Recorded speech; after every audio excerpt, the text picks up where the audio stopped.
Even without doing any activity, you can still manifest what you want if you organize these 4 dimensions in one direction and keep it unwavering in that direction for a certain period of time.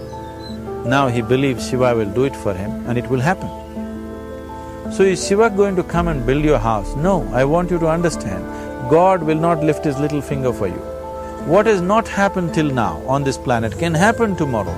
Human beings are capable of making it happen tomorrow.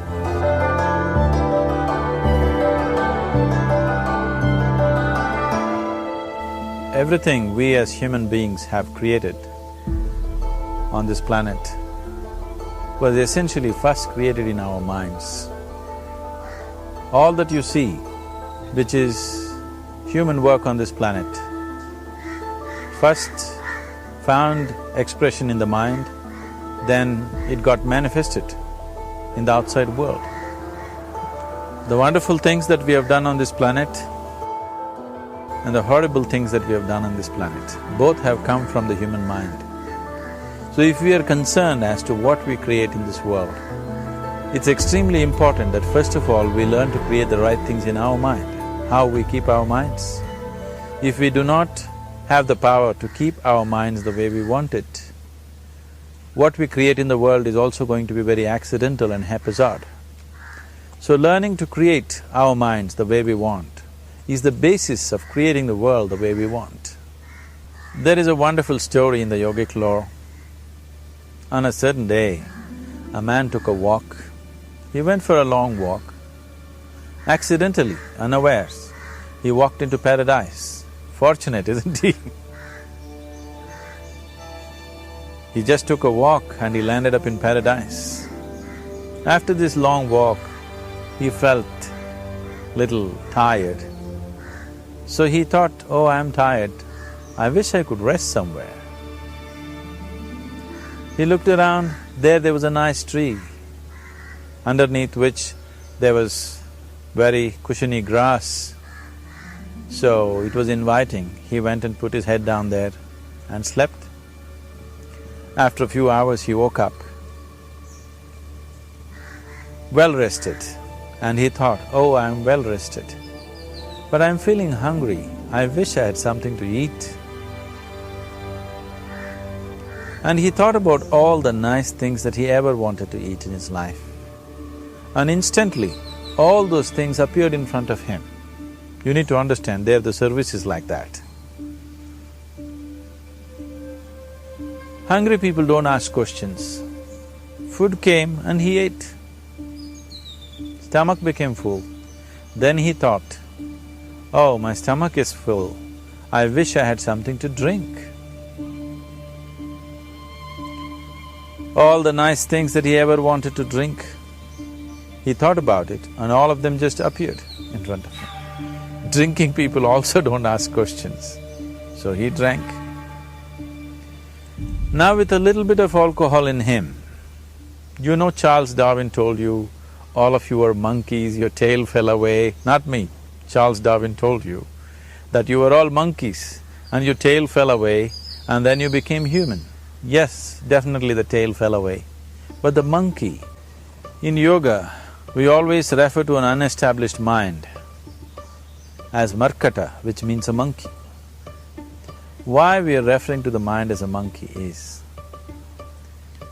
what are the qualities of a monkey? One thing about a monkey is, it's unnecessary movement. And another thing about the monkey is, if I say you're monkeying somebody, what does it mean? Imitation. Monkey and imitation have become synonymous. So these two essential qualities of a monkey are very much the qualities of an unestablished mind. Unnecessary movement, you don't have to learn it from the monkey, you can teach it to the monkey. And imitation is full-time job of the mind. So when these two qualities are on, a mind is referred to as a monkey. So this monkey became active within him. He just looked around, thought, what the hell is happening here?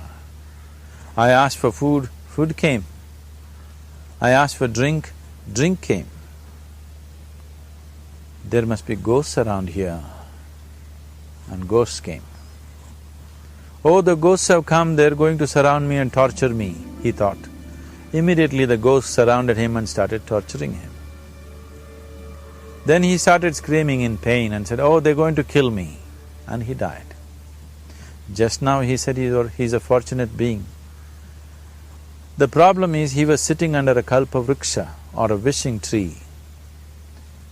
He asked for food, food came, he asked for drink, drink came, he asked for ghosts, ghosts came, he asked for torture, torture came, he asked for death, death happened. Now don't go looking for these kalpa vrikshas in the forest. You can barely find a tree these days. A well-established mind, a mind which is in a state of samyukti, is referred to as a kalpa vriksha.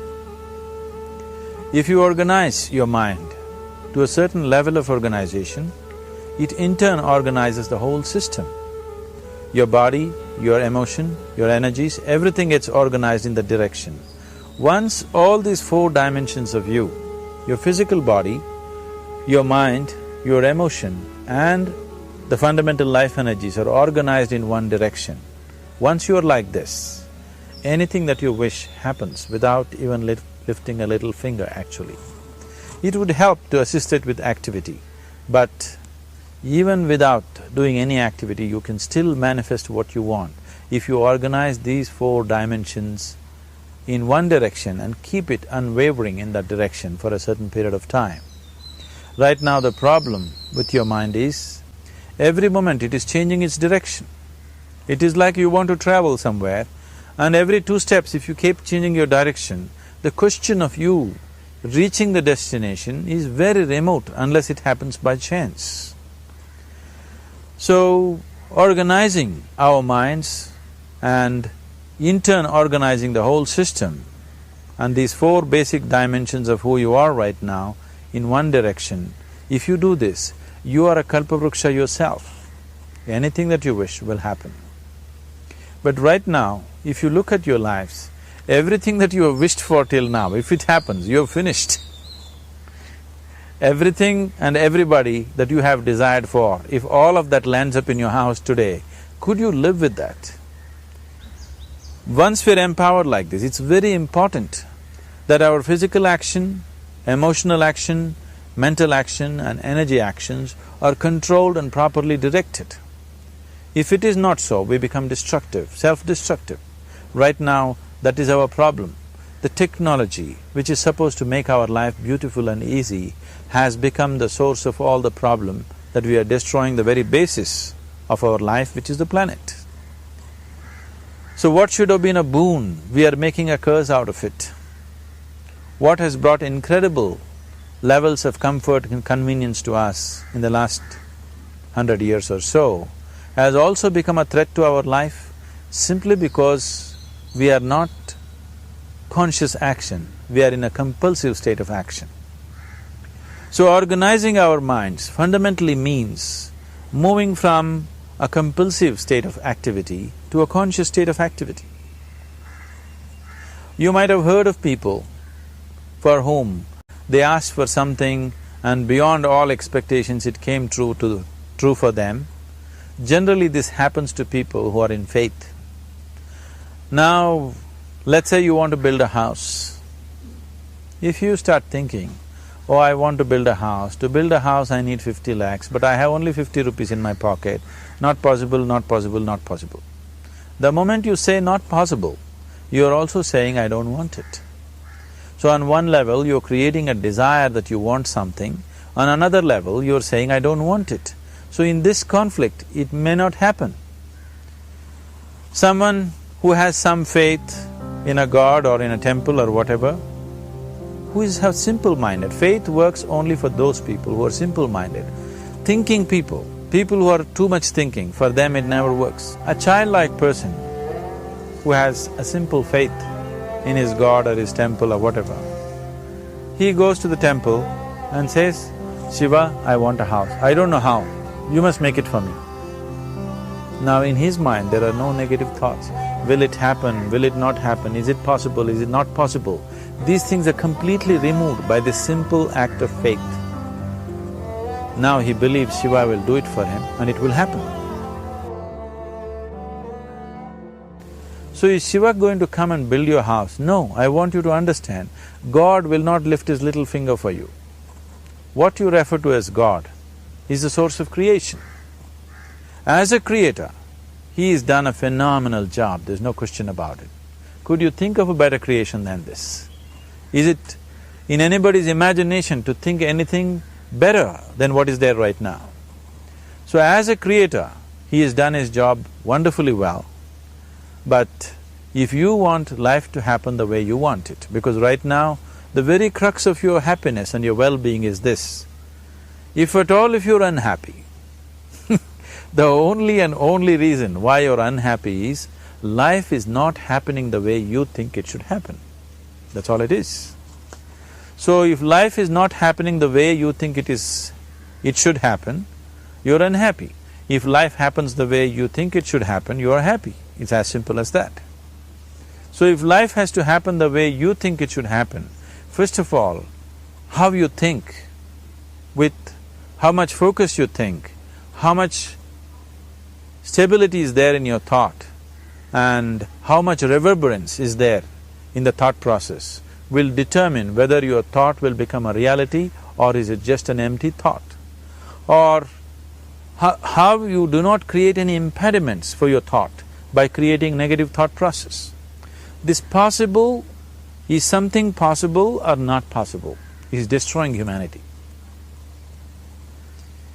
What is possible and not possible is not your business, it's nature's business. Your business is just to strive for what you want. Right now you're sitting here, if I ask you two simple questions, I want you to just look at this and answer this.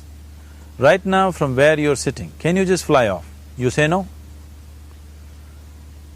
Right now from where you're sitting, can you get up and walk? You'll say yes. What is the basis of this? Why you say no to flying and yes to walking? Because past experience of life, many times you've gotten up and walked, never did you fly off. Or in other words, you're using the past experience of life as a basis for deciding whether something is possible or not possible. Or in other words, you have decided that what has not happened till now cannot happen in your life in future. This is a disgrace to humanity and the human spirit. What has not happened till now on this planet can happen tomorrow. Human beings are capable of making it happen tomorrow. So what is possible and what is not possible is not your business. That is nature's business. Nature will decide that. You just see what is it that you really want and strive for that. And if your thought is created in a powerful way, without any negativity, without any negative thoughts bringing down the intensity of the thought process, the first and foremost thing is you must be clear what is it that you really want. If you do not know what you want, the question of creating it doesn't arise. If you look at what you really want, what every human being wants is, he wants to live joyfully, he wants to live peacefully. In terms of its relationships, he wants it to be loving and affectionate. Or in other words, all that any human being is seeking for is pleasantness within himself, pleasantness around him. This pleasantness, if it happens in our body, we call this health and pleasure. If it happens in our mind, we call this peace and joy. If it happens in our emotion, we call this love and compassion. If it happens in our energy, we call this blissfulness and ecstasy. This is all that a human being is looking for. Whether he is going to his office to work, he wants to make money, build a career, build a family, he sits in the bar, sits in the temple, he is still looking for the same thing. Pleasantness within, pleasantness around. If this is what we want to create, I think it's time we addressed it directly and commit ourselves to creating it. So you want to create yourself as a peaceful human being, joyful human being, loving human being, a pleasant human being on all levels. And do you also want a world like this? A peaceful world, a loving world, a joyful world? No, I want greenery, I want food. When we say a joyful world, that means everything that you want has happened. So this is all that you're looking for. So all that you need to do is commit yourself to creating it, to create a peaceful, joyful and loving world, both for yourself and everybody around you. Every day in the morning, if you start your day with this simple thought in your mind, that today, wherever I go, I will create a peaceful, loving and joyful world. If you fall down 100 times in the day, what does it matter? For a committed man, there is no such thing as failure. If you fall down 100 times, 100 lessons to be learnt. If you commit yourself like this to creating what you really care for, now your mind gets organized. Once your mind gets organized, the way you think is the way you feel, your emotion will get organized. Once your thought and emotion is organized, your energies will get organized in the same direction. Once your thought, emotion and energies are organized, your very body will get organized.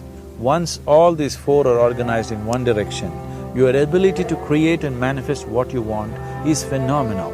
You are the creator in many ways. That which is the source of creation is functioning within you every moment of your life. It is just that, have you kept access to that dimension or not? Organizing the four basic elements of your life will give you that access. There are tools and technologies to do this. The whole science of yoga, the whole technology that we refer to as yoga is just about this, transforming yourself from being just a piece of creation to become a creator.